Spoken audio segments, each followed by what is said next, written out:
Hello everyone, আজকে আমি কম সময়ের মধ্যে কিভাবে পারফেক্ট বিরিয়ানি বানানো যায় সেটাই তোমাদের দেখাবো। তো চলো, আমি প্রথমে 500 গ্রাম চিকেন নিয়ে নিয়েছিলাম। চিকেনটাকে ভিনেগার জল দিয়ে ধুয়ে ভালো করে নুন হলুদ মাখিয়ে তাতে জিরে গুঁড়ো, ধনে গুঁড়ো,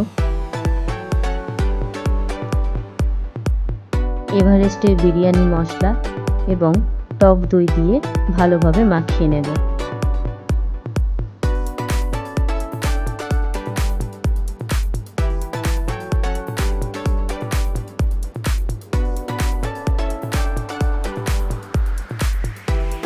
মাখিয়ে নেওয়ার পর আমি এদিকে সরু করে পেঁয়াজটা কেটে রেখেছিলাম বেরেস্তা ভাজার জন্য, আর আদা রসুনটাকে অন্যদিকে পেস্ট করে নেব।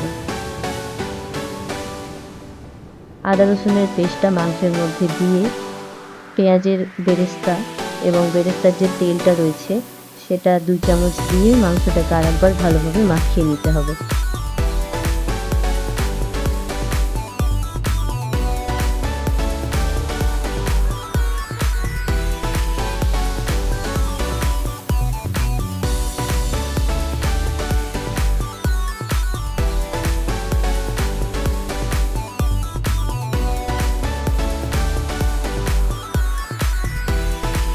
আমি আলুটাকে দুভাগ করে কেটে হালকা সেদ্ধ করে তেলের মধ্যে ভেজে নিয়েছি হালকা আছে।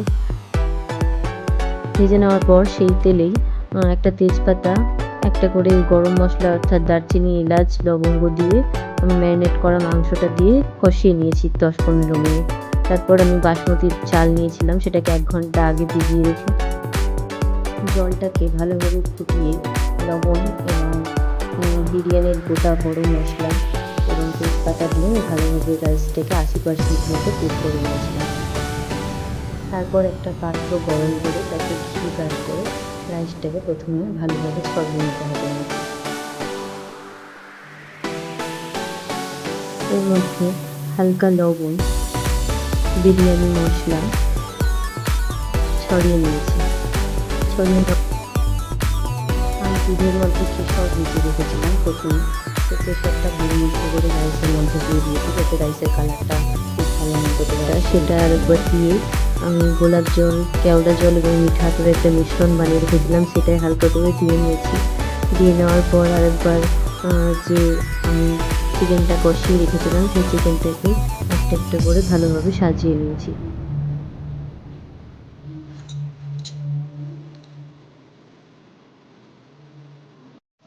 কালারটা ভালো মতো করে আসে, তারপর বিরিয়ানি মশলা দিয়ে দিয়েছি এবং ঘি দিয়েছি যাতে টেস্টের ব্যালেন্সটা খুব ভালো মতো করে আসে রাইসের মধ্যে।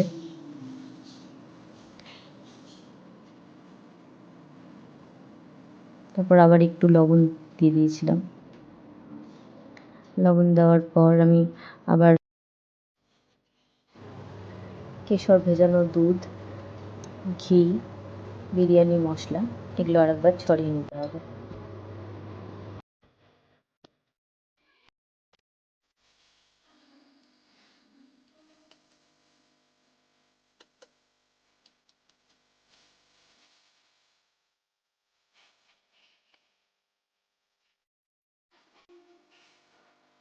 আবার রাইসের লেয়ারটা দিয়ে দিয়েছিলাম আরেকবার। দেওয়ার পর এবার আলুগুলোকে ভালো মতো করে বসিয়ে নিতে হবে। বসিয়ে নেওয়ার পর আমি গোলাপ জল, কেওড়া জলের যে মিশ্রণটা বানিয়েছিলাম সেটা আরেকবার দিয়ে দিয়েছি যাতে রাইসের মধ্যে এর সুগন্ধটা খুব ভালো মতো করে ছড়িয়ে যায়। তারপর যেটুকু পেঁয়াজের বেরেস্তা ছিল সেটুকুও দিয়ে দিয়েছি।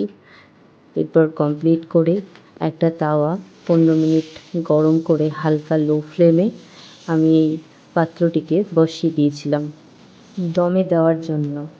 সেটাকে 25 মিনিট মতো দমে বসিয়ে রেখেছিলাম। তার 20 মিনিট বাদে এই যে একদম ঝরঝরে পারফেক্ট বিরিয়ানিটা হয়েছিল এবং আমি রায়তাটা বানিয়ে রেখেছিলাম ফ্রিজে। টাটা।